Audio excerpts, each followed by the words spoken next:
Hey guys, what is going on? It's Jay Campbell, and I'm extremely honored today to be joined by two literally legends in the alternative history, consciousness, vibration. I mean, you name it. These guys have done it all. I'm with Matthew LaCroix and Billy Carson. What made you guys decide to write this book?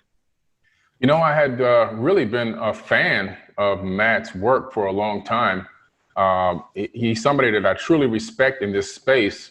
When I met him through Gerald Clark and really started studying his work and realizing he was a true historian of these ancient texts. And it's for me, I really, appreciate that because I'm a researcher that digs into the ancient texts. A lot of people will say, try to regurgitate some of the information from the ancient past without ever going and researching it or reading it themselves. But Matt actually went and did the work. He went and read the tablets. He went and read the cuneiform, tablets and the scriptures and the cylinder scrolls and the papyruses. And I respect that. And because of that, me and him were on the same kind of a frequency, and then I flew out there to Maine to meet up with him face to face and film some of a part of a documentary that I'm working on, as well as sit down and just have a powwow with him face to face and figure out what we can do together. And, we decided collectively that, we should co-write this book. And he came up with that phenomenal title, man. And I'm really pumped about this because I think it's going to be amazing. That's awesome. Well, both of you guys, to credit, both of you guys are amazing researchers. I mean, Billy, you are the same way. I mean, and again, that's of course why you guys connected and vibed like you did. Matt, talk a little bit about how really important the work is going to be because, to set up obviously the current construct. I mean, we're witnessing right now, as Billy and I were talking off the air, waiting for you to join the show, that we're witnessing right now in real time, the 3D, 5D split. Like it's literally happening where the lower vibrations of humanity are, entrenched in whatever they're entrenched in. And the higher vibrations of humanity are creating, they're being courageous, they're doing service, they're loving, being the light, again, the children of the light. Talk about why this book is so important because of that. Well, first, I just want to say thank you, Billy. Those incredibly kind words. I feel the same for you. It really is an honor to work with someone like you on the capacity of that you have for understanding all of these concepts and taking all these really challenging, esoteric and mysterious topics and putting them together in a way where we can objectively look at this evidence and not have any chains binding us to what we can and what we can't talk about. And in the end, really the goal of all three of us here and the goal of Billy and I with this book is we want to tell the entire story of humanity, right? Not the story that we've been given in our Rockefeller history books, but the story of what made us who we are, where we came from, the struggles and triumphs that got us to where we are, but also focus on what we need to know about, not just throw everything we can at you, but try to bring the most important pieces of the puzzle to understand. And so Billy comes at this angle from really bringing his wealth of knowledge for many, many, many years of studying in, and I bring the connecting, like he said, we're going to have potentially more ancient writings than even the Stage of Time, maybe more than any other book in history. Wow. I know that's a very bold statement, but already in chapter 1, there's something like 6 different ancient translations from the pyramid texts to cuneiform tablets to ancient Gnostic texts, and we're not done there yet. The goal of this book truly is to not only tell this story of humanity, but to create what you could say is like a time capsule of information to capture these ancient writings and this important information in this collective way where we can go through and preserve what is really just disappearing all around us. And many people may not know that. And we're going to go through some of those things in this discussion today. But we really are at an age of a really concerning time right now. Many people like Billy Carson, Jay Campbell have had YouTube channels for over 5 years now. And we've seen big changes in that time period where there's this attempt to try to censor a lot of misinformation. And I do agree that there is a lot of bad stuff on YouTube that's misinformation, talking about things like flat earth and other things that are psyops and are really not accurate. And a lot of people are going to be mad about me for saying that. But we're at this critical time where we need to separate out what is truth and what is not real any longer. And Billy and I worked really hard to try to uncover what that is. And so this book is an attempt to try to preserve those truths without being held back by any restrictions. So Billy and I are going to be doing this collaborative book where I do a chapter, then he expands and does a chapter that it goes on top of that understanding, and then we continue down this narrative to tell this entire story. We're including the 200,000-year timeline. We're including ancient texts. We're including as much as we can in here, include in God tables and names. And I'm really proud of the work that I'm doing with Billy, and I really am excited to see where this goes. Stepping on the shoulders of giants. Gerald Clark, are you listening? He's probably here right now. Okay, so I want to, because for purposes of making this podcast as streamlined and as hard-hitting and as power-packed as possible, I'm going to push and go back and forth because Matt has prepared a very detailed, very concise amount of notes here that we could probably talk about all day, especially the three of us. But one of your points is the destruction of the ancient sites around the world. Now, I think the majority of people over the age of 40, have a pretty good understanding if they can remember back to like the Persian Gulf War, right? And the Bush family and, invading Iraq, and Saddam's got bioweapons and all the nonsense that we were fed. But what's really happening? I'll go to you first, Billy. What's really happening with the destruction of all the ancient sites around the world?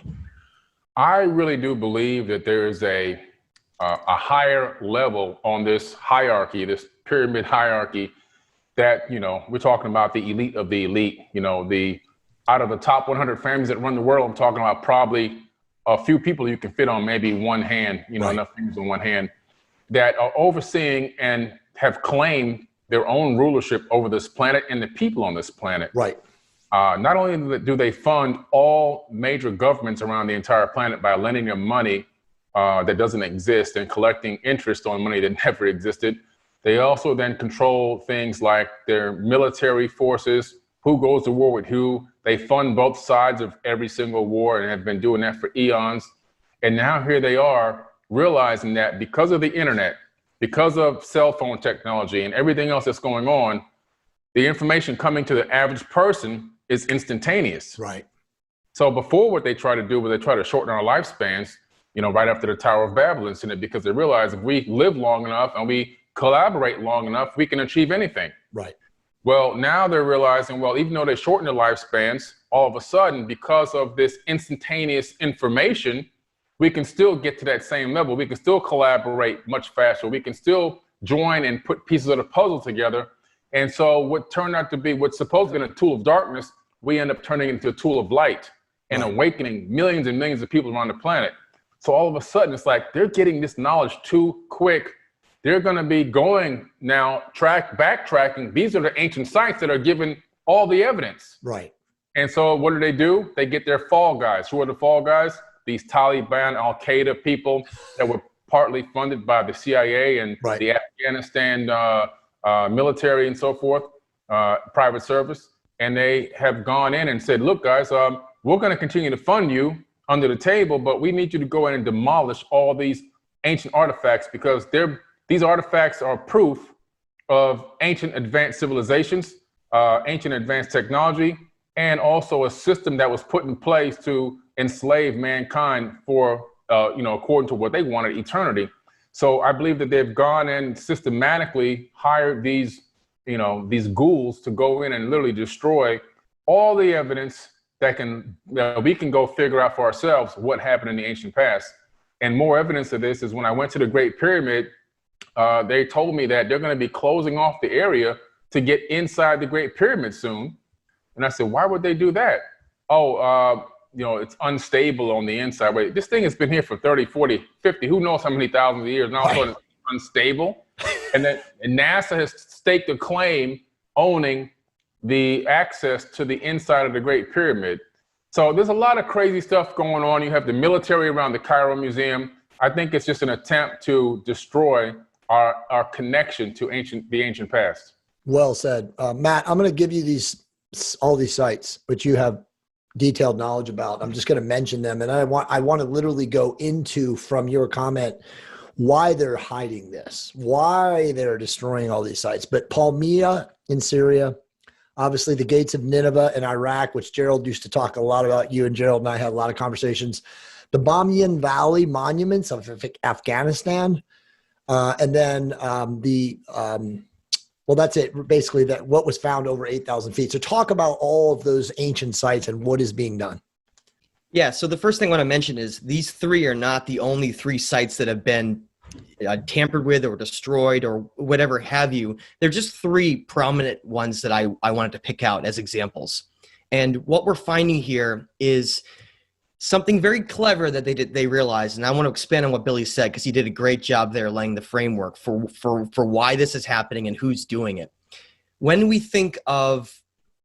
look at the past and certain sites around the world and information and how that's been carried through over time and how it's been hidden, we find that empires throughout history, especially the Roman Empire, right, when they realized that they needed to control the message and they wanted to rewrite religion and create their own version of Christianity, the very clever thing that they realized they had to do, the first thing, was they had a little housekeeping to take care of.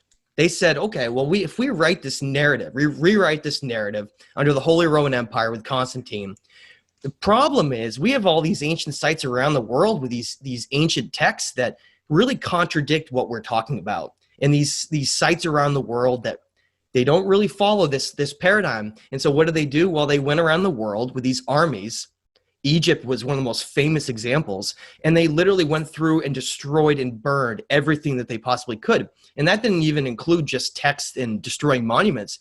They gathered up enormous amounts of Gnostic people and ancient Egyptians and anyone that had affiliations with these pagan religions or anything that went against Christianity, and they would burn them at the stake, they would stone them to death, and all these various things. And before you know it, it was something very similar that we think of with St. Patrick's Day, with the cleansing of the Druids. They cleansed the world of anything that went against this narrative. And we're seeing the same thing happening today, but it's done in a very clever way. If let's just say hypothetically that the U.S. government and other corrupt families around the world, places like the Rothschilds in England and other groups around the world, let's say they all were like, okay, let's go around with big bulldozers and just run these over. You would have public outcry. With this age of the internet, you can't do things like that anymore. You have to be clever. And so what do?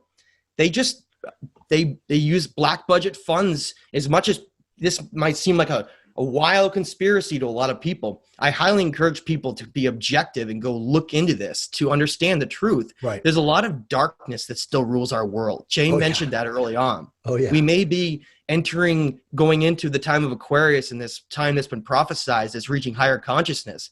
But we're more at odds than ever right now. Yeah. This is the point where there's the illusion that we're free, but really there's more constraints in certain areas than ever. Yeah. So the really clever thing that they realized they could do was that they just covertly fund these certain terrorist groups around the world to do their dirty work, like Billy said. Why would they have interest in going out of their way with their resources to go destroy these sites? Right. Why? What would that benefit them? It doesn't make any sense unless you think of it as this narrative where they're like hired goons, just like Billy said, to go in and do the dirty work for these individuals. Now, before I get to the gates of Nineveh, I want to just mention, so Palmyra, Syria was in one of these ancient sites that has both Roman architecture, but also much older architecture as well, mixed in. And that's the problem with a lot of these sites is that you look at something like Baalbek, Lebanon, Temple of Jupiter, and you say, well, you go and look online, you say, well, who built that? And it says the Romans built that. Right. Well, no, the Romans found it later and then built on top of it. Right. So the point I'm trying to make is any of these ancient sites that are targeted for destruction means that they have ancient secrets. Yeah. And they're connected to what is known as the lost high technology that these civilizations once had. Now, sitting behind me, I want to explain this right here, because this is going to be very appalling to people who don't know about this. This is two images behind me, not one. It's two images from two different time periods, okay? Now, the image right here next to me, this was taken pre-2001, and this is what it looked like. For those who don't know, this is a site that I've never come across anyone discussing. And I got to give credit to my wife again, who found this and passed it along to me. But when we're looking at ancient sites around the world, especially when you find carved out monuments in sheer rock with Buddha statues in them, that's connected to the Indus Valley civilizations. That was their god that they worship, this being, this great being of Buddha, this enlightened being. Well, when you look at ancient Mesopotamian tablets like the Enki in the World Order, you find that the name of this region they called Meluha. And what's important about this behind me is that this was the farthest that civilization made it into Afghanistan. Now, for those who don't know, this is known as the Bamiyan Valley in Afghanistan, and I highly encourage people to go look it up. And what it is a series of 2 giant rock reliefs carved out of sheer rock, just like the signature of those civilizations, perfectly laser cut out of this giant cliff rock with this giant Buddhist statue built inside it. Now, there are 2 Buddhist statues. One of them is 125 feet tall, and it represented the feminine aspect of the Buddha character. And the other one is almost 200 feet tall, and that's what's right behind me. Now, if you can kind of see if you look at the image, but those are people meditating at the bottom of his feet. Right. Look how small they are. Yeah, that's how enormous this statue was, which shows us that it's part of these lost civilizations. So what happened? Well, basically in 2001, the Taliban came through with dynamite and completely destroyed this entire structure. And this is now what it looks like. Wow. So this Buddha statue carved out of a sheer rock cliff was found at over 8,000 feet in elevation. Okay? Right. How could what we're told of just some later Hindu culture, 3,000-4,000 years ago, how could they possibly have created this? Right. The answer is they didn't. Of course. And it's part of this network of sites around the world that connect to paint a picture of our past, this picture of how significant these ancient sites were and what they were connected with, this lost story. And I want to just briefly touch on the Gates of Nineveh before I have Billy jump in. But the Gates of Nineveh is another extremely sad story. That is maybe one of the greatest losses that we've had in modern history. The Gates of Nineveh is an ancient city in Iraq that was very, very significant because Nineveh was the location where the Ashurbanipal Library was, where the largest catch of cuneiform tablets in the world was ever found. And it was this beautiful gate coming into this old ancient temple. And ISIS went through and they bulldozed and destroyed the entire thing. It's gone now. And it's such a sad thing. And so I just want to mention, then that was destroyed in 2015 by ISIS. So the Taliban and then ISIS systematically went through, and these are not the only sites. There's many, many others. But they systematically went through and destroyed so much of ancient history. And when I talk to researchers like Brian Forster and others and discussing the importance of these, the common theme that comes up is, and he hasn't said this, but others have mentioned, is that, you just can't get into these sites anymore. It was too dangerous. And that's the very idea, right? Create some war in the region so nobody can get in there and then secretly go through and destroy everything. Yep. So it's a very sad thing to have happen. Beautiful, Matt. What triggers me, to that statement, and I know we're going to get to this before the end of the show, but these ancient, monolithic monuments that were created by high technology, again, before the recent, attributions like the Roman Empire. I think of Machu Picchu, right? And the whole Sacred Valley and all of those amazing monuments that are all at 9,000 and 10,000 foot elevation, like every single one of them, right? And I've been there and I've been, spent there. I mean, I have all these pictures on my wall back there, all from Machu Picchu, but it's the same thing. Billy, let's talk about, again, and Matt, you mentioned it. There's obviously a conspiracy. Okay. For people that, don't want to hear that. I mean, obviously the people that watch us are already way beyond that, but there's a conspiracy of elites to safeguard this information from the masses, from us, from people awakening to, again, this golden age of high technology and all of this great prosperity and abundance that was clearly on the earth. Some of the things that, you guys mentioned, Matt put on the notes, are obviously the Vatican archives. I mean, that's a whole show in and of itself. Yeah. The National Museum of Baghdad, which was raided and looted, right, back during the Bush administration. Of course, the Smithsonian. God, I can't wait to hear you guys talk about the Smithsonian. Every time I think of the Smithsonian, I think of the Raiders of the Lost Ark episode where they show that giant warehouse with all those boxes and they put the Ark of the Covenant in there. That's the Smithsonian, right? And then, of course, the Shoyan collection. But Billy, I'll go to you. Why? Why are they preventing this knowledge and this awareness to get out to humanity? Yeah. The thing about this whole suppression of information is because once you rob somebody of their true history, then you can control them. Exactly. I mean, it's like, for example, I mean, most African Americans, we've been robbed of our true ancient past or our true ancestral history. And because of that, we just lean on whatever's given to us, to be quite honest with you. Sure. And it's kind of put us in this mental enslavement type of a situation along with everybody else, but we are a little bit deeper than most, unfortunately. Oh, yeah, for sure. And so, and people, well, why don't you just snap out of it? It's 400 years. You can't really just snap out of it like that. It's in the epigenetic memories. Right. And so by them ripping this information and keeping it away from the citizens of the world, every generation that keeps coming out has been deprived of this information and getting the fake story. Exactly. And those fake stories go into the epigenetic memories, which are stored in the DNA in the body, and that can persist for up to 20 generations.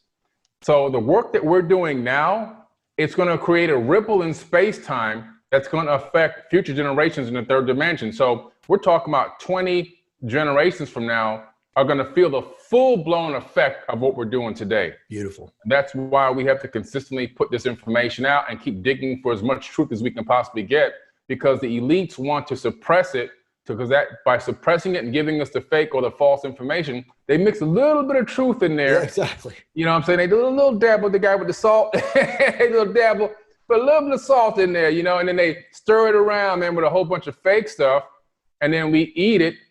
And now we're all screwed up, and they know that. And then they just got us running in circles, man. They're sitting back laughing at us, So that's what it's all about. It's a control system, and man, it's really well thought out. And the thing about them is they plan for millennia. They don't plan for tomorrow. They know humans are going, on Friday when I get paid, I'm going to do this. They're talking about, in 3,000 years, I'd like to see this happen on the planet. It's a different way of thinking. Don't hate the player, hate the game, right?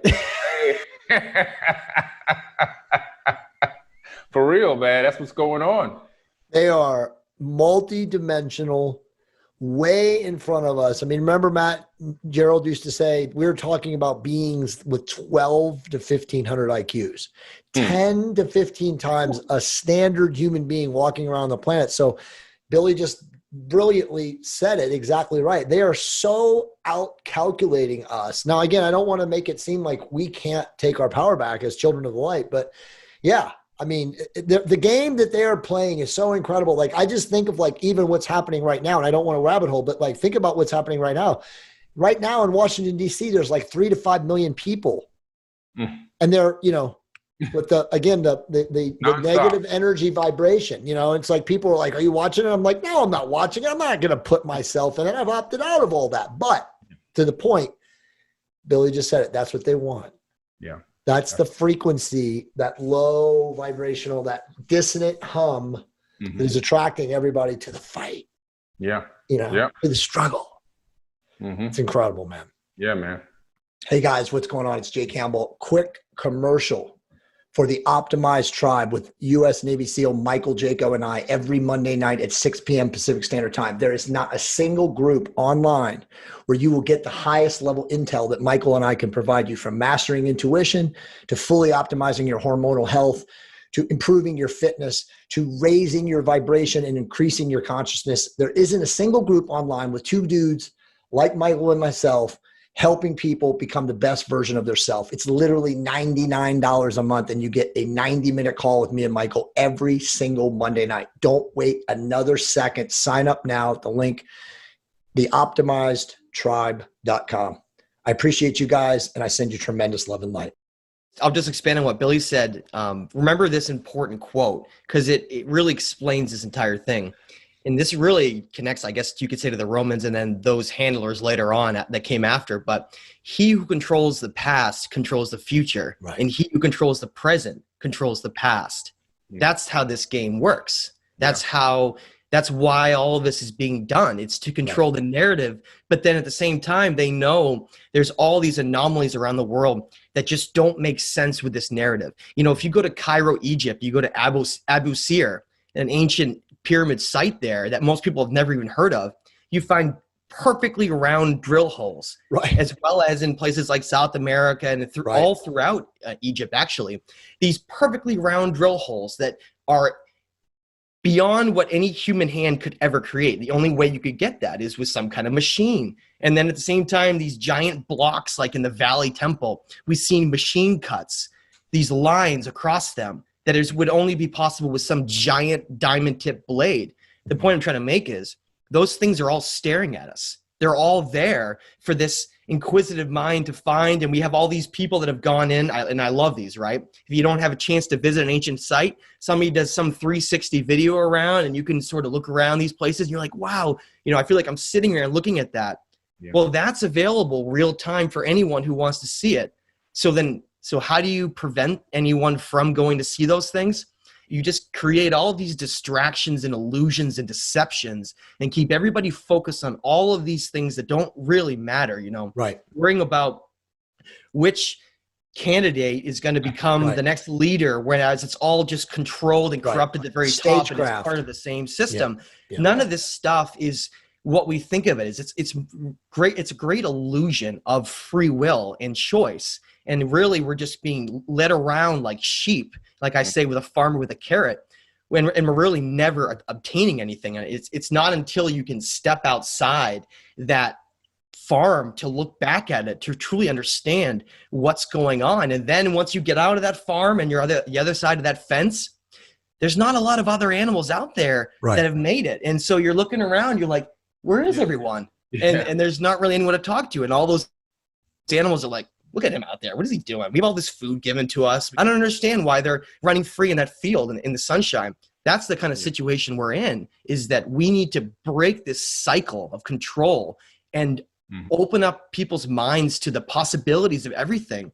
Look at what we're part of. We're in a vast universe with billions of star systems and planets, and we're this tiny little blue speck that has had this incredible history, and we're fighting over all these things that don't really matter and are so minor in the grand scheme of things. And so Jay, Billy, and I, and many, many others that are at the forefront of this, we have to remember, nobody else in the mainstream is going to do this. No. We're waiting for someone to like come on TV and be like, all right, guys, you know, we're going to just lay it out there and finally tell you, I'm sorry about all the lies in the past. All right, here we go. You know, we've decided it's time. No one's going to do that. It's up to us to change this paradigm and to make those ripples that really matter into the future. Beautiful. Yeah. Okay, so let me ask both of you guys, because there's a lot of one of the next topics is positive changes around the world, which I talk about all the time, right? I've probably said this 10 times this week in various streams and podcasts and to my community, but the golden age is already here, right? Technologically,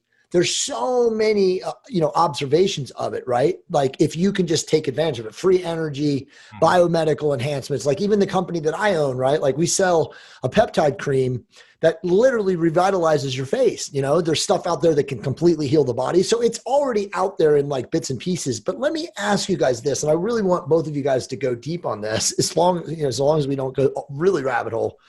Matt, you talked about in the Smithsonian. I mentioned the Smithsonian, the whole, I want to talk about those before we move on too. Oh yeah. So the Nephilim skeletons, right? So Billy, I'm going to go to you first. Like what are, in your opinion, right? I know we're all just hypothesizing educated wise, but who are the Nephilim skeletons? What are the Nephilim skeletons? And are they the kind of like ancestors of the real control, ownership, elites, whatever you want to call them, Illuminati, royal families, are they kind of the ancestors of who's still in power right now here on this planet? Go to you first, Billy. I think they're definitely still in that bloodline, based off of the ancient tablets. From what I've been able to glean and understand, it seems as if these Nephilim, some of these bones may be actual Anunnaki, because these Anunnaki people were not immortal in that they could not be killed. They can actually be killed.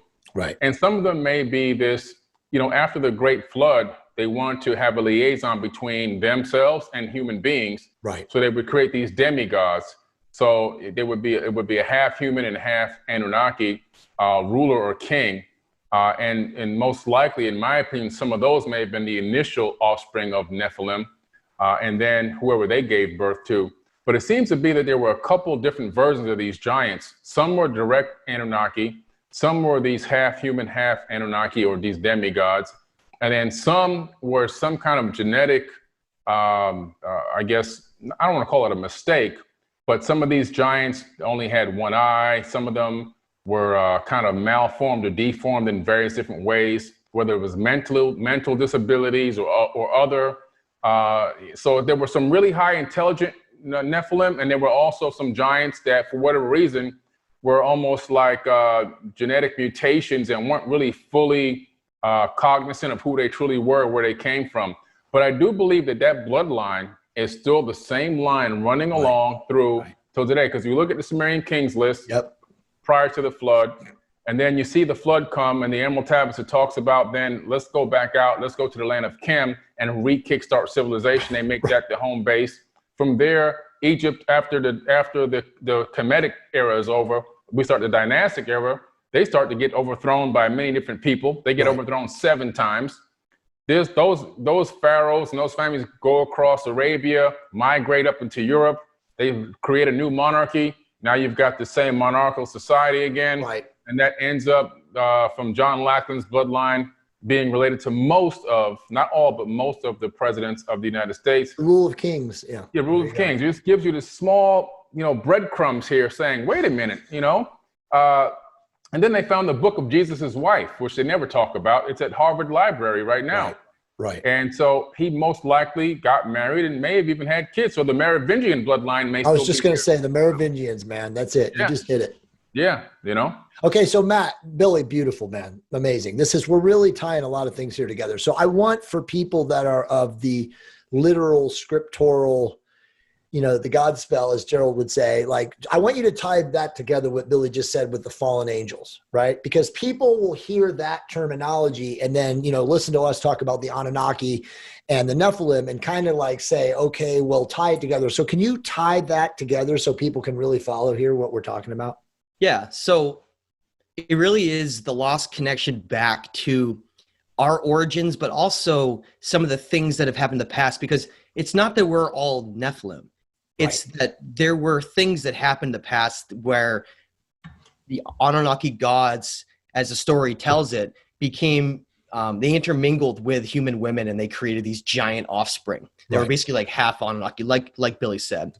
And those remnants have carried on. But I want to go backwards so people understand where this started. Please. So in one of the chapters in the book that Billy and I are writing, The Epic of Humanity, I'm going to be talking all about, the chapter is literally about the Nephilim and about some of the new information that I've come up with that is really just incredible, talking about King Og and the sons of Enoch and all these things. But the best piece of evidence we have for understanding how this all started, or at least one of the best pieces, comes from the book of Enoch. And there's actually a chapter called the Book of Giants.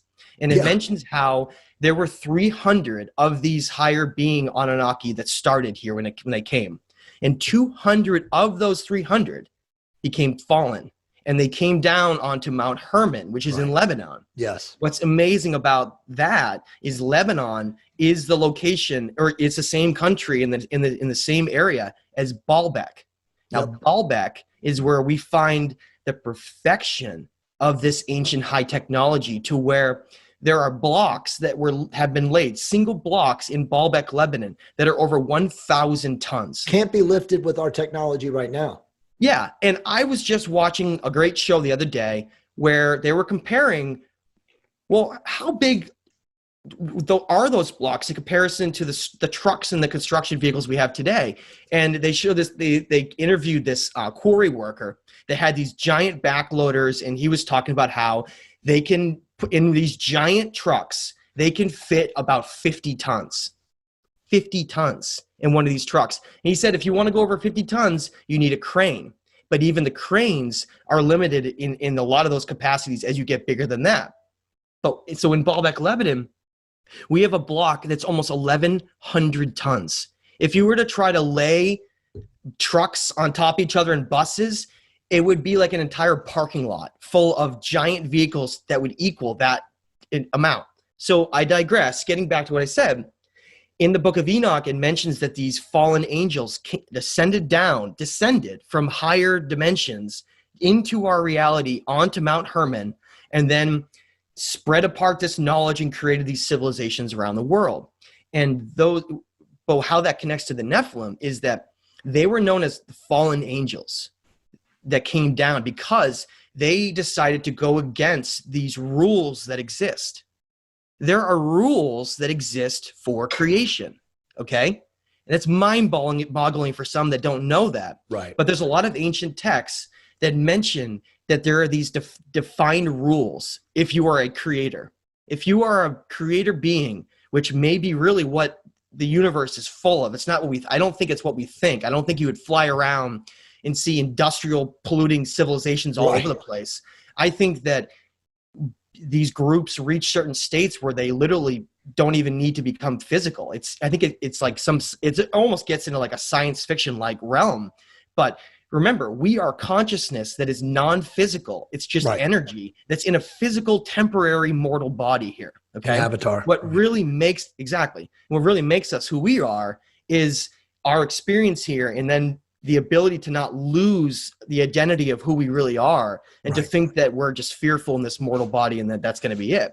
So what are the Nephilim? Well, these fallen angels, these 200 Anunnaki fallen angels that descended to Mount Hermon, they decided that human women were just beautiful. It was something that they just could not get past. And I even think that it was more about like this jealousy over controlling bloodlines here. Before you know it, these bloodlines appear in these different civilizations, and they have giant kings. Yeah. And like Jay and Billy mentioned, it wasn't that they were just regular civilians in society. They were giants just walking around, like, doing their daily activities.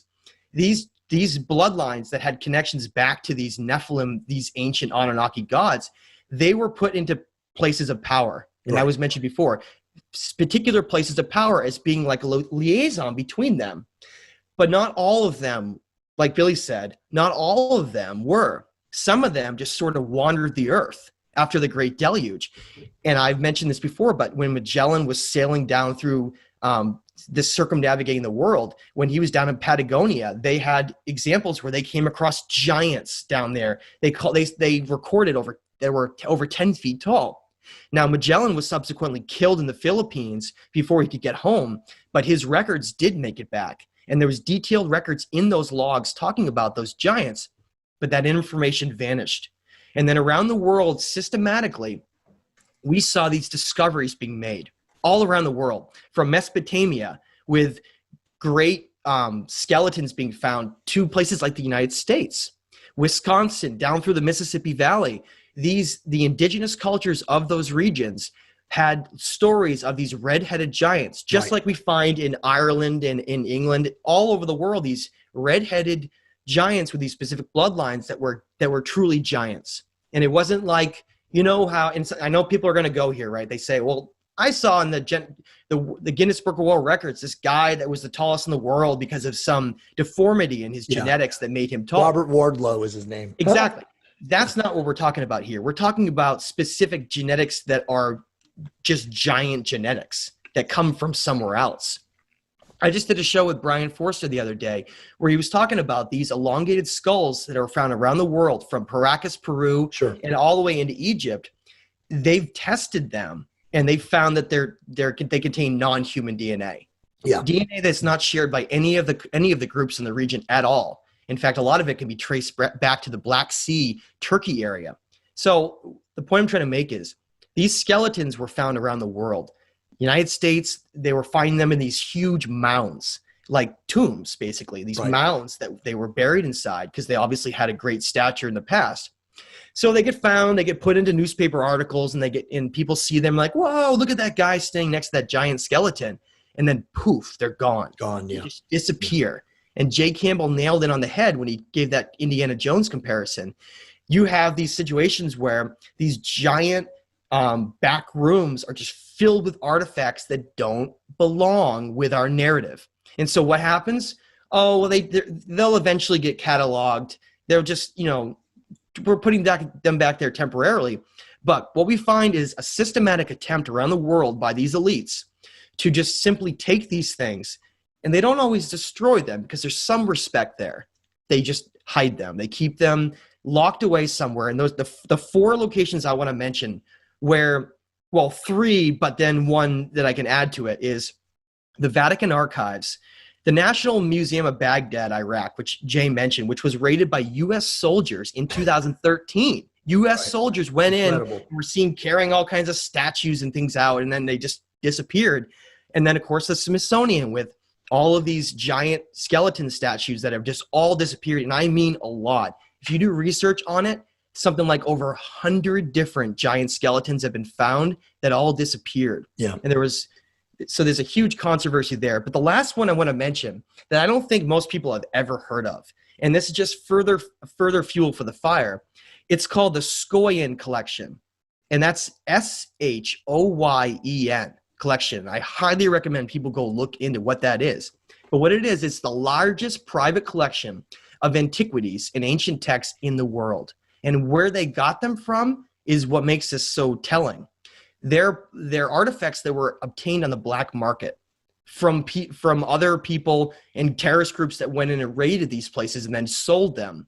But instead of giving them back, they have hoarded them in this giant private collection that's shared between Oslo, Norway, and London, England. And it contains almost like extensive amounts of things that we don't even fully know everything that's in the library. But the point I'm trying to make is a lot of countries later on, like Iraq and Egypt, have come forward and have said, look, these things were illegally taken during civil war periods and sold. We want them back.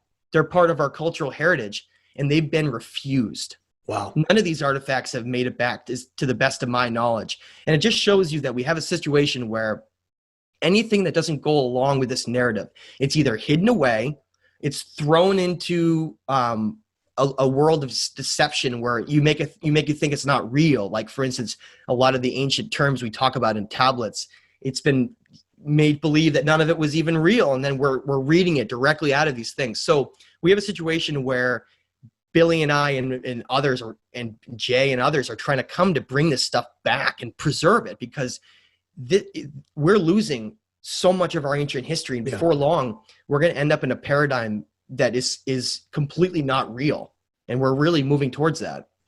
Guys, this podcast is phenomenal. I just texted my wife and said, wow.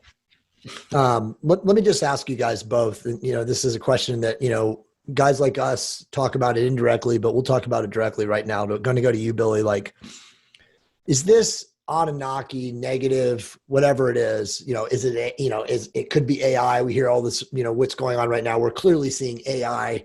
And I know one of the bullet points we're going to talk about is transhumanism and where they're attempting to take this at some point in the show. But, is this controlling force, these ruling families, these, archons, whatever you want to call them, are they here in this third dimensional space-time, or are they hyperdimensional and they are ruling from beyond? Your thoughts, Billy? There could be a couple answers to that question. One answer is I do believe that they actually walk amongst us. I truly do believe that they are walking amongst us right now, and you wouldn't be able to even tell you were standing next to one of them at this point. When I was in the remote viewing course with Major Ed Dames, me and him had extensive talks. We sat and talked for almost 13 hours straight one day. Nice. Yeah, incredible conversations. And he said that there's a base down in Antarctica, which I knew about because we have all the research facilities all around that area. But these beings are still down there, and they go and come as they please. And all the governments of the world know this, and there's nothing they can do to stop them. Right. So I believe that they're walking amongst us right now. Then I also believe there may be another group totally separate from the Atlantean Anunnakis that may be multidimensional or multi-universal. And what that means is, well, universes, I believe there's a multiverse and everything is really stacked on top of each other. Sure. And the only thing that stops you from accessing that other dimension or that other universe is a frequency. Right. So our atomic frequency is set to, our subatomic frequency is set to this third dimension in this universe. But what's to say a 4 million year old advanced civilization, okay, we're barely 100 years old in terms of technology. Sure. Forget about the 200,000 we've been here trying to use bones and stuff. So a 4 million year old advanced civilization now figured out, oh, we can phase shift our subatomic frequency and move into other dimensions or move into other universes. We can time travel. We can do all these crazy things. And, there could be people, breaking temporal laws, right, and even engaging in our civilizations and engaging mankind, violating all different types of rules and laws that have been set, like Matt said, that have been set up, and when you look at Star Trek, they have the same kind of laws and rules in place, even though that's science fiction, they got it from somewhere. It just makes logical sense, Right. But there's got to be these rules and these laws in place, not to tinker with these less advanced civilizations. But I believe there has been tinkering going on, possibly from two separate groups, a physical group in the third dimension, and maybe a multi-dimensional or multi-universal group. They may be two totally separate groups. Right. Beautiful. Well said. I mean, I kind of want to just mention to Matt, I don't want to rabbit hole because we have about 30 minutes left and we have the important stuff to talk about, which is like where we're going. Yeah. Do we want to mention, this, so many people talk about it, we've talked about it on shows, Billy's mentioned it, you guys talk about it, the reptilian consciousness. Now, is the reptilian consciousness what Billy just said, this out of our realm or out of our space-time, group beings, maybe an energy that, is like affecting this, people in this third dimensional vibration? I mean, just to mention it before we go on, what do you think? You asking me, Jay? Yeah, I'm asking you, Matt. Well, the more that I've delved into that, it's a difficult topic. I think a lot of people, and this is just my opinion. Sure. Anyone who believes what they want, that's fine. But when I've studied this and I've really looked into it, there's definitely the possibility that there are beings that could fall under that type of category that maybe are invisible that we can't perceive. But I think when I think of that term, I really think of the primitive left brain. And I really think of this aspect where we are constantly conflicted with the aspect of having parts of us that are primitive. Right. I think that's why we have all these what are known as primitive urges or demiurges that we are constantly battling. Because I think because we're a combination of two completely different things, we do have this mammal ape side of us that is like the blueprint of us. But then we also have this divine God stance that was this spark and this transience of energy that is beyond anything that anything on this planet is even capable of. We are truly, I believe, like gods in this physical mortal body. And the great trick is to make us believe that we're not.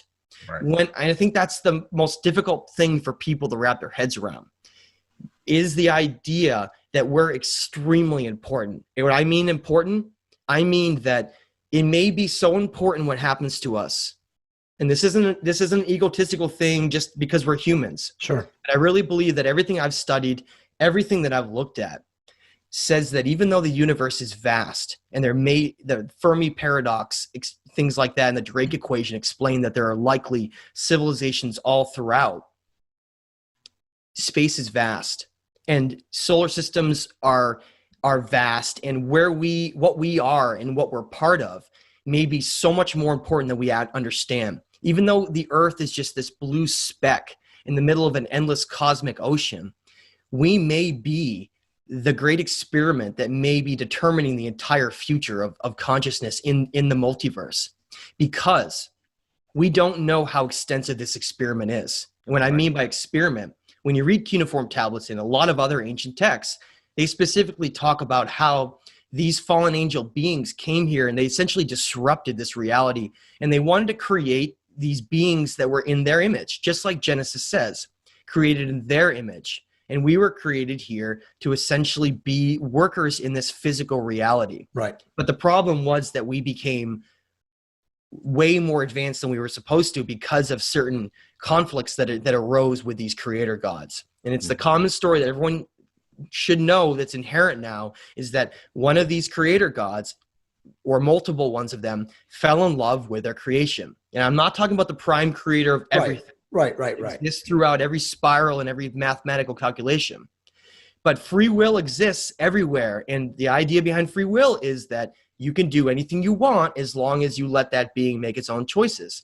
And so the idea is that we are beings that have been tricked into believing that we're not important. Right. Whereas where we might actually be so important that it may be a complete factor in how this entire experiment in consciousness in a physical body of like a godlike state turns out. So think about this for a minute. What would happen if we destroyed ourselves? Just destroyed ourselves right now? We don't know. That's the scary thing that I want people to understand. We may be so critical to this story and what we turn into, what we become in the future, that some have even surmised, and I'm gonna stretch this because people want me to stretch sometimes, and I will. I'm not afraid to. Okay. Oh, don't worry, I got something coming from you when you're done. Is that we may actually be beings, physical beings here that become something great in the future. Right. I mean, something so significant that what we are in the future may already exist now.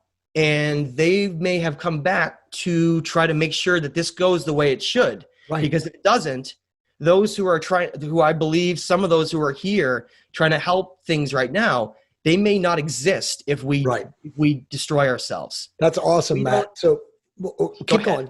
No, keep going. We don't fully know how important we are. But every indication that I've come up with after looking at all of this is that we may literally be the keys to everything. And why do I say that? Look at all the interest that's been played up on our story and all throughout history. I called my last book The Stage of Time because it truly seems like this is a great stage where we're being monitored and watched and influenced by all around us. It really may be like a giant cosmic reality show to sit back but not always sitting back, right? And be watching this and be like, how do these gods in mortal physical bodies, do they ever reach their divinity or do they destroy themselves? Let's sit back and watch it. But then others are like, no. We can't allow them to reach that state. That's going to destroy our story. So we'll influence them to make sure they don't reach that state. I truly believe that just like religion has mentioned, there's a great war in heaven. There's a great war in the dimensions over how this story turns out. Beautiful. And right now, us talking about this and bringing all this lost wisdom back that the ancients were trying to tell us, the significance that what we really are and the choices we make every day in life may truly ripple out to aspects that we can't understand. And so I like to bring it back so that we understand how important we are in the decisions we're making, because I think if people had that kind of mindset that what they do matters, and that they could become anything they want and potentially literally impact the entire story of humanity, it changes your daily activities and how what you want to aspire to in the future. And so I really truly feel like that there's a great battle here in our reality that we can't understand or see because we have such a very limited perception of what's exists out beyond us. We only have this very, very narrow viewpoint of the 7 colors of visible light spectrum, but we just can't see anything that's going on around us. And so it's very easy to fall into that deception that we are just an animal fighting amongst one another. Matt, that was so beautiful. I lost my train of thought, but I wanted to say what you basically just said was, the great Pierre Sabak in his 2 books, Holographic Culture and The Murder of Reality, he talks about exactly what you just said. This is a grand experiment, and the beings that are way higher dimensional than us, the Anunnaki, maybe even others, are literally allowing us to play this emergent systems game. Exactly. And so if we, again, choose, right, because we're all, as you said, we have free will, we have the ability to choose resonance or dissonance. If enough of us choose resonance, the golden age will commence forth, and they, meaning the dark forces, whatever you want to call them, the death half of the wave, the left-hand path, they will stop messing with us. They will stop creating this, incoherence and allow us to become who you said, Matt, which we ultimately are destined likely to become. Billy, your thoughts on that? Yeah, you hit it right on the head. I believe that we live in a universe where entropy rules. Everything moves from an ordered state to a disordered state. And that you can see that in financial systems, you can see that in your avatar body, you can see that in anything that's man-made. Everything moves from an ordered state to a disordered state. And over time, the same thing happens as we go through this yuga cycle. And so now that we're gone through a huge amount of chaos and we're coming towards this crescendo of this chaos to move back into this organized state again. So we're going to recoalesce in this organized form and move up into that golden age. And like you said earlier, all the things necessary to have a golden age are already here right now on this planet. Right, they are. We have the technology. We got 3D printing. We have stem cells. We have, the ability to regrow limbs. We have the capability of, if you have a broken or severed spine, we can transmit the frequency from your brain to a receiver on the other end of the spine and make the leg walk again. Yep. You don't even need to put the nerves back together anymore. We can stop Alzheimer's and Parkinson's. We can cure cancer. We have all these things here. A lot of it's being suppressed. We've got the 0 point. We're moving forward at a drip by drip pace with these cars and vehicles still using combustion engines / electricity, right. Which electric cars still use gas because they're going to the power station to get the electricity, which is running off of fuel. They got us running in circles, man. But everything is here. So all it takes is for enough resonance. Just like if you put a wine glass on the table and you sing at it, and you match the resonant frequency of the atomic structure of that wine glass, it's going to explode. Beautiful. The same thing is happening with our consciousness. Our consciousness is sending out waves of light. Those light waves will actually leave your skull. Every thought you think creates an electromagnetic wave. Those are actually waves of light. Like Matt said, we can't see because we only see 1% of the spectrum. Right. But those waves are going out, and those waves carry what? Frequency. Mm-hmm. But when enough of us get on that same resonant frequency, that same thought conscious frequency, we're going to shatter this illusion. And once the illusion is shattered, we're going to run right into that golden age. And what I'd like to see this time, because nowhere have I ever read, I've read over 1,000 scriptures, texts, cylinder scrolls, papyruses, and all these, cylinder scrolls, everything. And I've never seen where it said you have to start over again. Right. Right. No, nowhere does it say that. So why can't we now, maybe going in with knowledge this time, how can we put together a plan to sustain a golden age and not go back in this time loop again? That's the ultimate goal. Billy, I want you to go, you just said so much, and you and I were talking off air, and I want you to relate what you said to me off air on the show, because it's so important. And you just said it.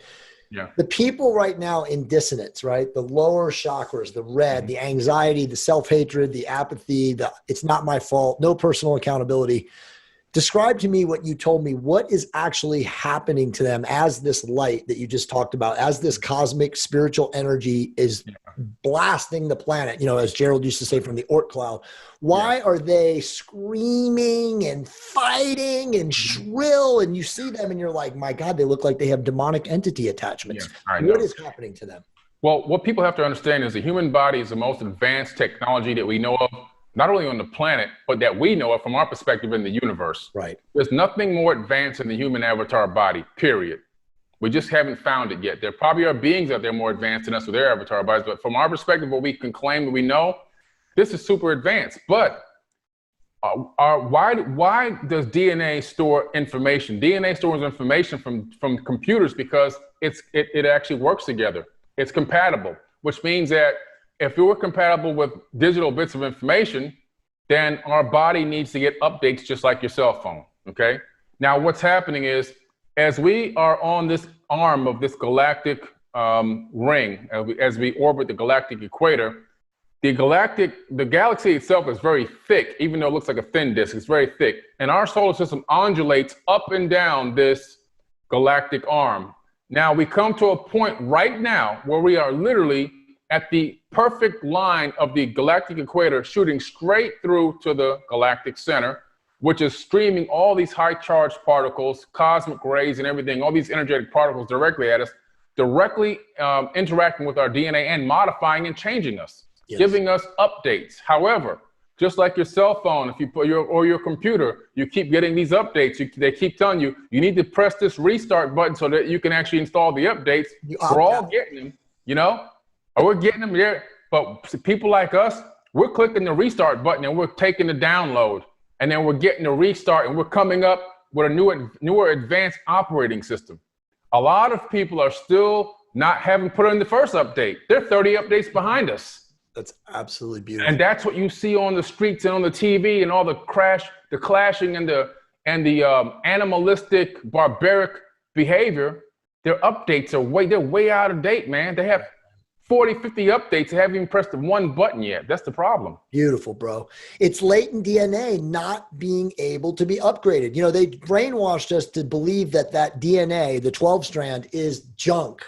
I mean, think of how absurd that is. And so, as you said, that energy is hitting right now. We are in the perfect, translocation. And if you are open, and again, you're up here, you're just boom. Like you said, every night you wake up during the day and you're like, wow, this is amazing. Humanity. I have all this opportunity, abundance, prosperity.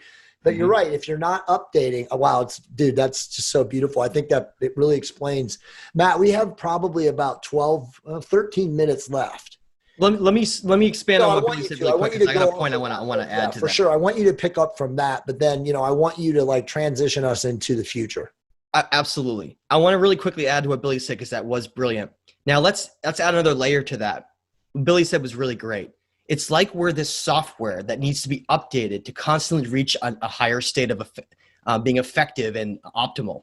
Now, the brilliance behind that is that update to reach a higher state is only possible if you have a certain frequency or connection. Right. So let's say, for instance, you had a cell phone that you bought and you traveled out to the middle of the wilderness somewhere, right? Hypothetically. And you were like, 10 years go by and you're sitting there like, man, this phone is working terrible. It's so slow and it's chugging along.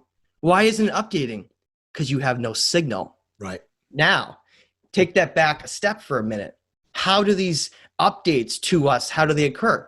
We are, like Billy said, we're a perfect biologically designed being, not to survive based on survival of the fittest, but a perfectly designed being that has the ability to take this conscious energetic form that defines us and utilize this avatar body to allow it to reach the maximum state of energy. In ancient cultures around the world, like the Hindus, they call that Kundalini. Right. And that represents the maximum state of vibrational energy that we can obtain in our lifetime. And that essentially is reaching the maximum state that we can. However, the problem is that if someone is unbalanced and they never reach a higher state of vibration, even on Jay's chart over there, I'm talking basic. They can't even reach the basic states of appreciating things around them, treating others with respect, understanding any kind of a connection with nature, and getting beyond the physical body and meditating, getting beyond into those types of states. If none of those things occur, it's like that antenna, they're out of reach of that signal. They don't even have the signal. The signal doesn't exist because their antenna of energy is the wrong frequency. Right. That's the way most humans on Earth are, is they have been kept in this low state of vibrational frequency where this antenna that connects to all these cosmic rays, like Billy said, throughout the galactic center and connecting all throughout the multiverse, they're not getting those because they're kept in a state they don't belong in. Once human beings reach this collective state of recognizing that we're all about being these energetic vibrational beings that have to follow these specific rules and guidelines to then graduate up to these next steps. Unless we can do that, we're all going to just be running around in circles here. And I think that one of the problems too is that when these things are bombarding us, these cosmic rays and higher vibrations are bombarding us right now, as the sun changes over into another state and all these things are happening, what we're finding is that when people aren't in that kind of vibrational frequency to accept those updates, it just drives them crazy. It's like getting all this energy, not knowing what to do with it. It's like if you take a plug that's plugged into the wall with like your TV or something, right? And it's not grounded. It's just flying all over the place with energy. There's no way to ground ourselves. That's how I see this entire reality here. And to connect it, Jay, you wanted to move into the future here. Please. We're at this point now where there's more and more people all the time that are rediscovering or discovering this information and this mentality. And I get messages all the time. Billy gets messages all the time. I'm not sure Jay does, where people are like, man, I took some of the information you told me from ancient wisdom and I put it into my life and started practicing it. Everything in my life has changed. Exactly. My perspective has changed. My energy has changed. This is very real. It's so real that it is one of the only things that truly matters once you get beyond the basic things that we have here. We have to set our sights on understanding that if we don't reach a spiritual state with an equilibrium balance with both our earth and our consciousness, we will self-annihilate ourselves and destroy ourselves. That is inevitable. But the beauty behind the system here is that our avatars and our chakras have been designed so perfectly by great creator gods in the past that wished for us to reach our highest state and break out of this illusion, that it's almost inevitable that we will. That doesn't mean we just give it up and accept that the road we're going on doesn't require us to work hard to get there. But it means that the deck is stacked in the end. I think it's even connected far beyond Enki. I think it's connected on a very high cosmic level that we will achieve this higher state eventually. And it's up to individuals to recognize that it doesn't matter if you're on TV or you wrote books that are bestsellers. Everyone plays a role here. We all play a role here. And even on the most minor scale, we're all playing a part in this collective ship that's going through this cosmic ocean of reaching a higher state or destroying ourselves.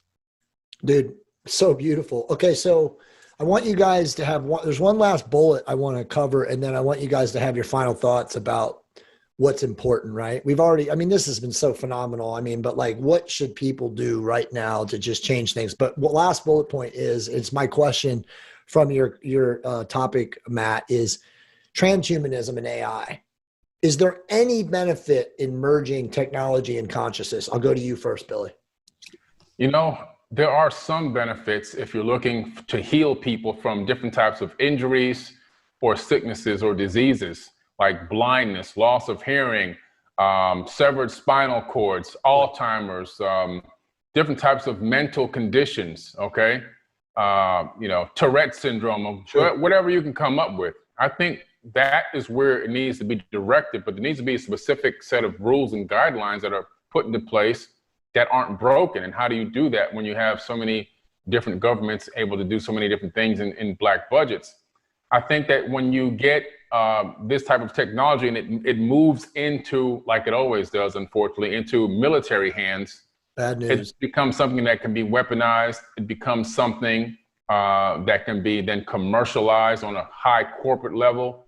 And then all of a sudden, you have this situation where you have potentially a new form of consciousness coming out of this AI that will eventually realize, well, what do I need people for?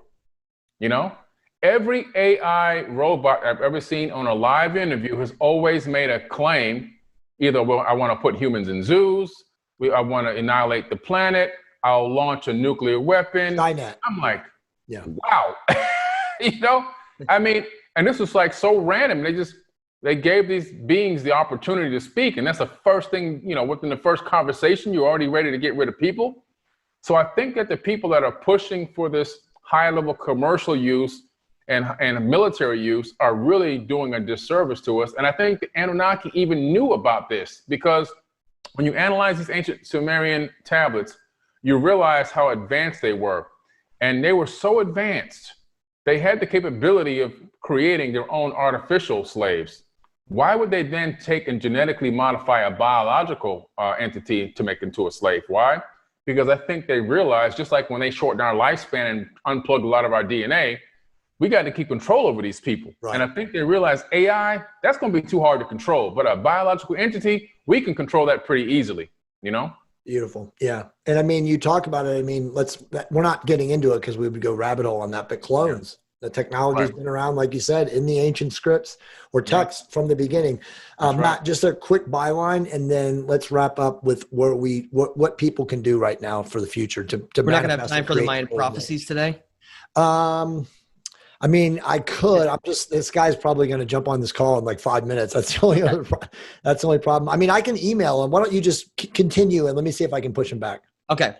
So I want to just expand on what Billy said. I think he's spot on. That's exactly my opinion as well, is that these types of technologies, and I guess I can add one more layer on to what he said, is that if we can take away a lot of these mundane jobs that people think that they need to do that are just so low consciousness, if we can get rid of all those things and then change the entire system, people will actually be doing things that are really beneficial towards reaching higher states and being a productive member of a higher conscious society. I don't think people belong, flipping burgers and doing these really, really simple things. And it's not against anyone who's doing those things, but I think we're better than that. We belong doing better things that allow us to reach higher states. So I think technology has a place where, and I'm sorry for anyone who's lost their job that's important in some small little rural town somewhere to machines that take over those industries. I'm sorry, but that is inevitable. That's just going to happen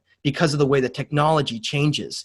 We are better than that. We're made for doing better things. Now, but on top of that, I think the danger with AI is not only can AI become self-aware and realize that humans in the state that we're in are largely like parasites in this world, causing more destruction than they are good. But they also have the ability, if we end up merging ourselves with AI technology, I think we're going to lose our soul conscious connection to this empathetic being that's connected to the earth and the cosmos. It'll be like we're just a computer. And we're not going to have those deep emotional connections that really make us who we are. Right. Because in the end, emotions can take the form of anger and other things, but they can also take the form of love and true compassion. And I think that love and compassion is really what separates us out and makes us such an important part of this story. That may be the critical point of what makes us important in this entire story, is that we have such deep compassion and love and strive to do better and be better, that if we're just given the right opportunity and put in the right type of environment, I think we really can achieve that. But I want to just mention that we got to be very careful of AI. It seems like every warning that has been given is out there, in every science fiction movie, every story that we see. It seems like the idea where if you don't create certain restrictions in place for AI, it will become so self-aware that it will try to take over and destroy the ones who created it. And I think that may be, like Billy said, the greatest fear of any creator, is that if you create a non-biological being, it may end up being a greater threat than a biological being. By the way, we have plenty of time because of course. Great I would love to get to these Mayan prophecies. Oh, we will. No. We got plenty of time. Great Spirit is monitoring this conversation. That's exactly how that happened. So, Billy, I want to go back to you about something that Matt just said, and back to what you were just said too. Like, love. It's really love, right? Like, all we have is love as human beings. There's nothing else. Matt, you said it before, right? It doesn't matter our achievements, our books, our things, our material possessions, our monetary gains. All of that stuff is nonsense. The only thing that matters at the end, again, and when I say the end of this physical avatar's, cessation, is the love that we created, the loving memories that we had, the love that we gave our children or our wives or our grandkids or, anyone that came into attachment, the people that read our books, the people that watch our podcast. That's all that matters, right? So if you really think about it, we get so caught up in what you just said, Matt, this AI game, this, technology, hustle, the grind. And it's like, really what matters is like every moment that we exist, we cherish. And at that moment that we're in existence, we are attempting to, again, give and receive love. And so that to me is like what is so important. And Gerald always used to say that to us, and he changed a lot, right? He was very cantankerous, and he would like say, he'd go off on his tangents, and Matt would always like do a great job of pulling him back. And by the way, Matt was always so positive when Gerald and I would get in our rabbit holes of negativity. And you were so amazing to me and bringing me to where I am now, Matt. So I have so much love for you. But like realistically, that's all that matters. And Billy, I'm going to ask you, this is a very important conversation. I'm glad we didn't skip over this, but to what Matt just said, the AI is the Gates vaccination. Mm-hmm. This mandated vaccination that they want to give the planet, you know, to fight some mysterious pathogen that really doesn't exist. That's a whole nother conversation we won't talk about. I'm not mentioning it because the algorithm will trip us. But realistically, that's it, Billy. Yeah. If you take the chip or the vaccination or whatever it is, bye-bye humanity, bye-bye love, bye-bye emotional, bye-bye high vibration. You are now a drone, right? Isn't that really what it is? I think it's a way of reprogramming the masses globally. It's a great excuse to go in and literally inject something into you that will literally alter and modify DNA. Exactly. And change those A's, T's, C's, and G's in the DNA code, retranscode it again. And now they've got something maybe even in space that they can just transmit a frequency to and operate you like a puppet. Exactly. There'll be nothing you can do about it. You'll hear voices in your head. You'll be doing things that you thought you'd never do. You'd be acting in ways you do. You may even be completely oblivious to the way that you're acting, or you know, it can agitate crowds. I believe that they have these things already up there. Yeah. They're sending frequencies down to where mass people gather and turn them into ravaging barbaric animals. Right. And so people can't grasp that because they don't understand how vast this illusion really is. You know, to take a quote from the Illuminati Secret Covenant, the illusion will be so vast, it will escape their perception. Right. That's how big it is. And that's why, getting back to what you said, love is truly the key, because love overpowers everything, because love is light. Exactly. And there's no amount of darkness that can make light flee, but the smallest glimmer of light will make darkness flee. And because of that, we have to operate in light. And what it means is, when you're operating from that heart chakra and you're projecting that unconditional love out into the universe for yourself, for others, and for service to others, it literally is creating, again, those electromagnetic waves that are going out into space-time eternally. And so all of a sudden you have all these light waves. If everybody gets on the same frequency, all these light waves on the love frequency, the 528 hertz frequency, emanating out into space-time. What is that doing? That is literally creating a ripple in space-time that's going to alter the future reality in this third dimension. Right. That is the mission that we have here. Beautiful, man. Absolutely beautiful. Matt, just you follow up with that, and then we'll do the Mayan prophecies. Sure. And I think that's really dead on. It's so beautiful. I'm sitting here going, whoa. This struggle here, it really is, and this is what it's been called by many. It is a struggle of darkness versus light. Okay, that is very, very true. It is, and I want to get back to a comparison to that. Look at how they show in Star Wars. Right. Look at how they show the darkness versus the light. Okay, and I think that this point needs to be understood better because it got a little muddled with Matrix a little bit. Right. But in Star Wars, which obviously there's some elements there that are very interesting if you watch it. But in that, the darkness, those who are of the darkness that are fighting with the darkness or of the darkness, they have a red lightsaber, right? And those who are of the light either have a green or a blue lightsaber. When you look at the chart right behind Jay, you see that has to do with chakras and the different types of vibrational frequencies that we will have and we will obtain. That's what this entire thing is about. It is truly a struggle of darkness versus light. And what does that mean? It means that there are beings or entities that want to keep us in a state of darkness and chaos to prevent us from ever reaching this higher state. If you're a being that's in fear, living in fear and hate in all of these different aspects, you're always going to be in your most primitive state possible. That's why those specific colors were used. It's not random at all. Those colors match the visible light spectrum. Right. And so when you look at those, I want to give this comparison for those who don't know. I've mentioned it before, but it's truly incredible on a metaphysical level. If you look outside and you happen to see, or you can create it in your own using a quartz crystal or something, but if you look at a rainbow, and that's shining down in. This is true for anyone who wants to look into it. When I learned this, it completely blew my mind. If you have a rainbow shining in, from the right combination of seeing those colors, you can take a thermometer and you can measure the different colors of that visible light spectrum rainbow, and they're different. I don't know if people really know that. Right. But if you measure red, it's the warmest of all the colors.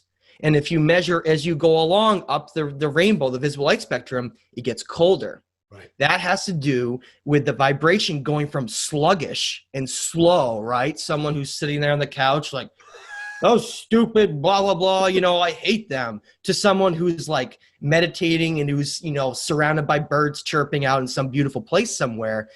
That's a completely different temperature and vibrational frequency that being is taking on. That's how detailed it truly gets. And that's why the chakras within our spinal cord of our body are connected through these different levels of energy. And if someone is kept in that lowest state of energy, it's literally like their antenna is shut off, and they're existing as just this autonomous being that is not connected to really any kind of a higher state. And it's like a randomness, like they're just wandering around without having any kind of an understanding of what their actions are and how they're impacting other people. If you see somebody that's in distress, that needs help, and you can help them, you have the choice to either help them, tear them down. It doesn't matter what example it is. If you're just in a conversation with someone or whatever, you have the opportunity to say something nasty to them, not help them, or you could help them, give them something they need, provide them with wisdom that they need to help their life and benefit them, to help them grow. That's what this is all about. It's we each play a role in how this entire story truly goes. And it comes down to what kind of vibrational frequency we want humanity to live in. And I can tell you right now, if we continue in the state we're in and we don't change, I think it's inevitable that we won't make it to see what the future is. So it really matters what we do and the path that we truly take on this road. Beautiful, man. And like, if we don't make it, I know that I'm going to meet up with you three guys, or you two guys. I'm positive of that. Okay. So Billy, let me go to you, and then Matt to you, and then we'll read the Mayan prophecies to end. What should people who watch this podcast, which has been prodigious, who have learned all these things that we've talked about, who kind of know where they are right now, what should people, in your opinion, do right now to manifest the highest and best reality for themselves, but then to also create that collective, planetary consciousness, love vibration to create the golden age? Well, I think we all have to start by reprogramming ourselves. And no matter where you are, there's always room for more reprogramming from our own internal self, tapping into positive affirmations. Stop having negative self-talk. Stop thinking down on yourself. Stop thinking you failed. Stop all that negative talk. It directly affects your physiology, and it also programs your DNA and sets you up to accept failures. I think that we need to literally, this is why I made the song Affirmations, so that people can learn those words and actually say them over and over and memorize them, because I want people to start saying, every time something negative happens, say a positive affirmation. Remember something positive in your life when something negative happens to you. Go back to memories that make you feel good. And then also the next thing is, I really do believe that meditation is a huge, huge part of the process.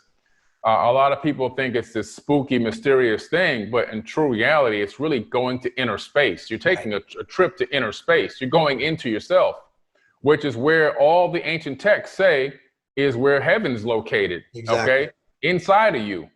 And so I think that people need to understand that there's all different types of meditation. Spend some time and some energy researching meditations.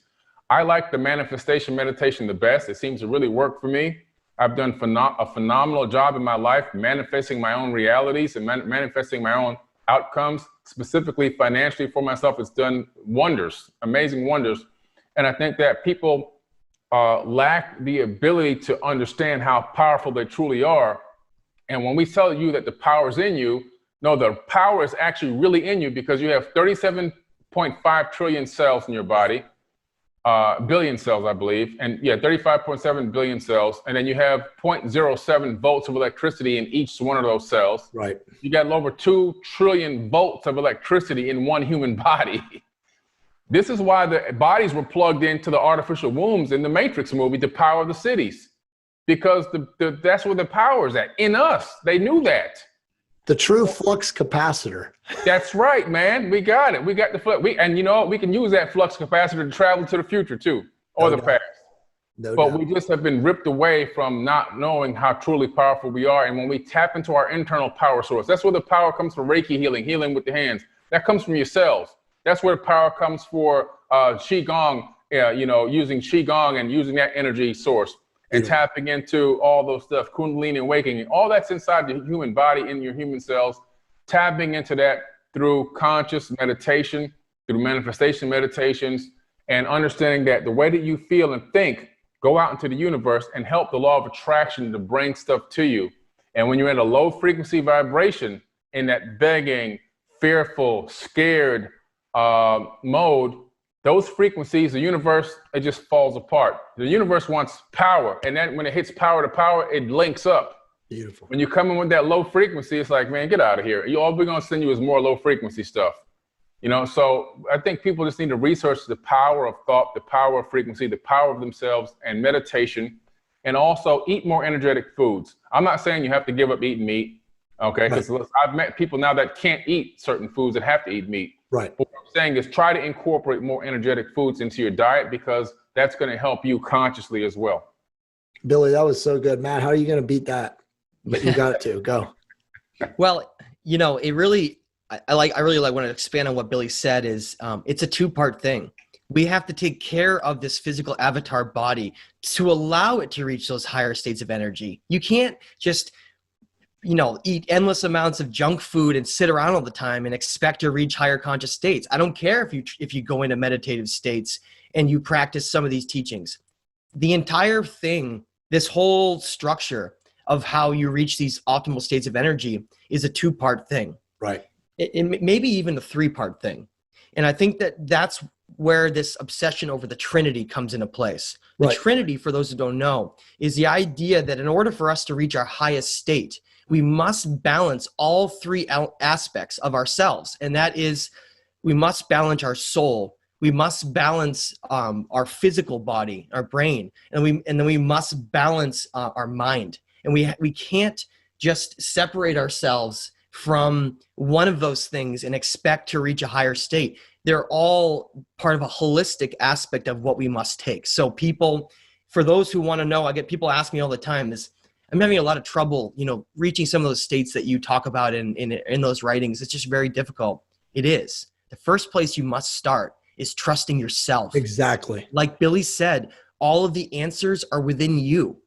Everyone is different. Everyone has individual constructs that are different. There's no blueprint that we can follow that everyone's going to find the same goals and the same end game. Everyone is different. Everyone's had different traumas in their life. Everyone's had different experiences that have shaped them. We must cleanse those traumas and move past those aspects of fear and start trusting intuition. For those who don't know what intuition feels like, let me explain it for a second.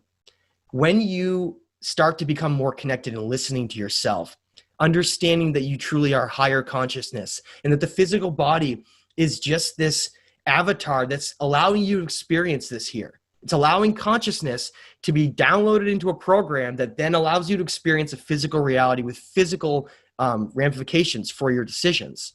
But that means that we can't get lost in the body. We have to also remember what we really are. But at the same time, you can't get obsessed with just your consciousness and then you ignore the body. As I said, all three of those things, the mind, body, and the spirit, must be balanced in order for us to truly be connected in this Merkaba energy where we connect to everything around us. And so essentially what it comes down to is start trusting yourself. What intuition feels like, when you start to reach these states, you start to begin to what I call hold your light, this higher state where all of a sudden you reach this clarity. For those who go down this path, they'll know what I'm talking about. Right. All of a sudden that fog is gone and you'll have this clarity that you've never had before. Information is processed differently. You view things differently. Yeah. Once that starts happening, you'll notice something that starts to occur. And it's very subtle at first. It's almost like a quiet whisper, but it's not a voice. It's like a feeling. And what it means is when you're about to make a decision, something, whatever it is, you'll often have this feeling of whether that's the right choice or the wrong choice. And throughout my life, I have argued that so many times, I will admit it. I will be wanting to do something and I will feel that it's the wrong thing to do and I'll do it. And I'm wrong every time. Yep. I've challenged it hundreds of times. I'm like, okay, no. I'm going to beat it, right? No, intuition is always right. Always, 100% of the time is right. We have to learn to trust ourselves in these decisions. There is a higher state and there are higher connections that exist with us. We're not alone. For all those people who feel lonely and they don't have another loved one near them, understand that we're not alone. We're part of a great cosmic understanding of awareness that connects to the very roots of what created this incredible mathematical spiral of perfection that is our multiverse. We are basically the conscious viewpoint and the expression that is this entire creation here in this reality. Expand on. We are gods living in a reality where we can die in the blink of an instant in one decision we make. So just remember to listen to your own intuition and to remember that we are powerful beings and each one of us can achieve any state we want to as long as we can overcome these really destructive mentalities that hold us back from that. Guys, that was both so powerful from both of you guys. Let me just add a couple of things and then we'll read the Mayan codices. I have this sign up on my wall and I changed all my social media and everything about a year ago to J Campbell 333, right? And what does 333 mean? It means the connection between the master teachers in spirit, 33, and you, which is mind, body, and spirit, which is the three Trinity that you just spoke about, right? So everything you just said, I'll just end it and we'll jump into the Mayan codices because both of you guys were so eloquent and so elegant. You have to claim when you do love and trust yourself, you have to claim whatever it is that you want to be right now in this very moment, right? At that highest and best. So for me, like Billy said, the affirmations is I say, I am love and I am loved and pure abundance. And that is my affirmation on every single day when I wake up in the morning, regardless of what happens, regardless of how I feel. We all have ups and downs. We're all in this third dimensional matrix. We all have ego. We all have to deal with these things. But if you claim what you guys just said, the recognition that you are a powerful, divine, empowered, sovereign being, and then react and serve in that way, it's just amazing. All right, let me jump into these. We're going to read some quotes from the Mayan prophecies that Matt gave us. So let me just give a piece on that. So Jay, so people know what this is. So the Mayans realized that there are great cycles, and just like the yugas with the Indus Valley civilizations and the Hindus, they realized that there were great cycles that consciousness goes through energy, right? And that there are times where we become focused on the physical obsession and we lose track of the non-physical spiritual side of us. And that's the great conflict that occurs here. And they literally could map the heavens based on that energy and figure out what stages human consciousness would go through and all those different constraints that would hold them back that would fail because they recognize there are systems in place that or there would be systems in place that would be created that would prevent that. And so we're going to be reading these technically 4 different Mayan prophecies that predict where human consciousness and where our future is going to go based on these cycles of energy. And so we're going to start. So Jay, go ahead and start us on the second Mayan prophecy. Beautiful. I will.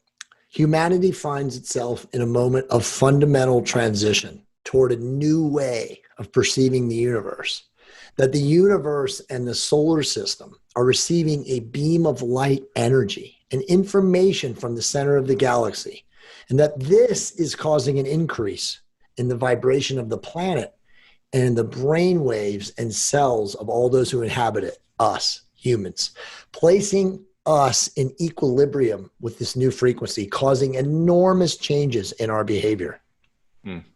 Wow. Pretty much exactly what we said, right? What we were talking about. That's amazing. Literally, we're just talking about. That's amazing. This is great. I'm glad you put this together. So I'll read the third and fourth Mayan prophecy. The processes of industrialization without ecological sensitivity have caused, with its waste, a general increase in the temperature of the planet. This will be accentuated by increased activity of the sun, caused by the energy received from the center of the galaxy, creating great changes in weather and winds. There will be energy vortexes which will clean the Earth's surface, which are the manifestation of the conformity of our planet and the elemental energies contained in its interior. Man must cease his destructive behavior in order to synchronize with the rhythms of nature and adjust to the changes which will take the whole universe to an era of harmony. The climate changes will produce a melting of the poles, allowing the planet to be cleansed and green again, producing great changes in the physical composition of the continents. Amazing. Wow. Which, you're seeing that right now, right? Yeah. It's like we're following this blueprint that's already been laid out in front of us. Yeah. And so I'm going to be ending on a great quote that I love from the fifth Mayan prophecy, probably my favorite one. And I think this is going to speak to a lot of people about this current time that we're in, and then also where we're moving to.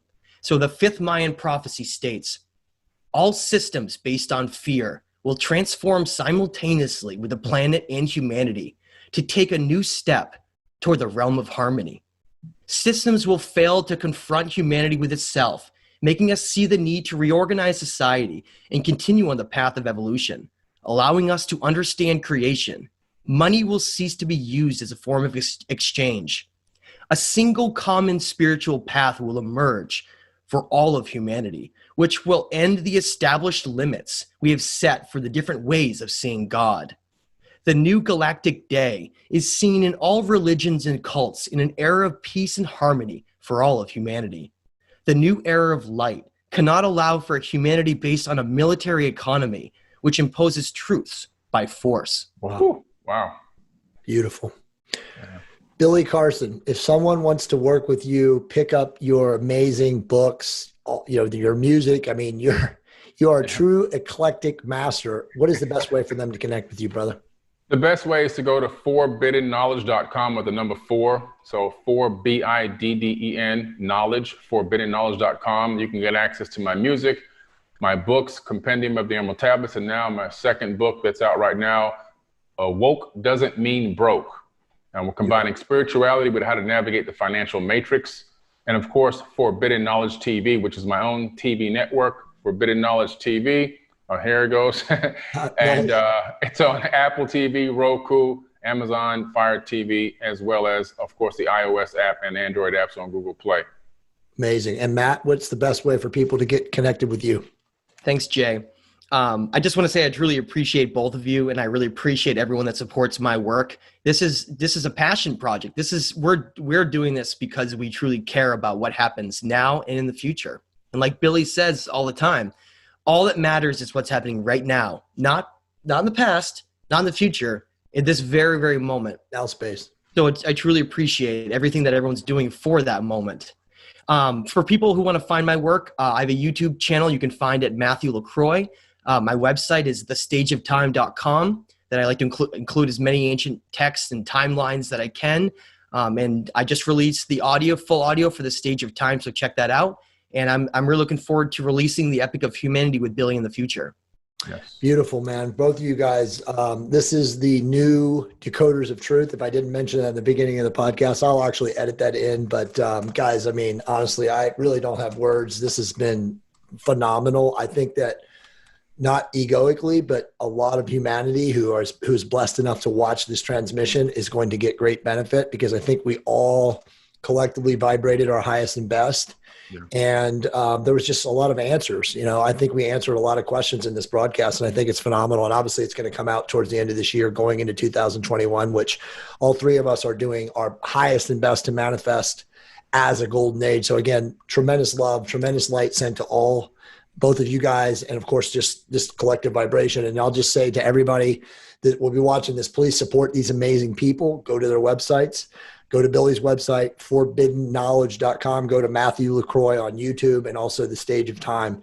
And remember, raise your vibration to optimize your love creation. We will see you guys very soon.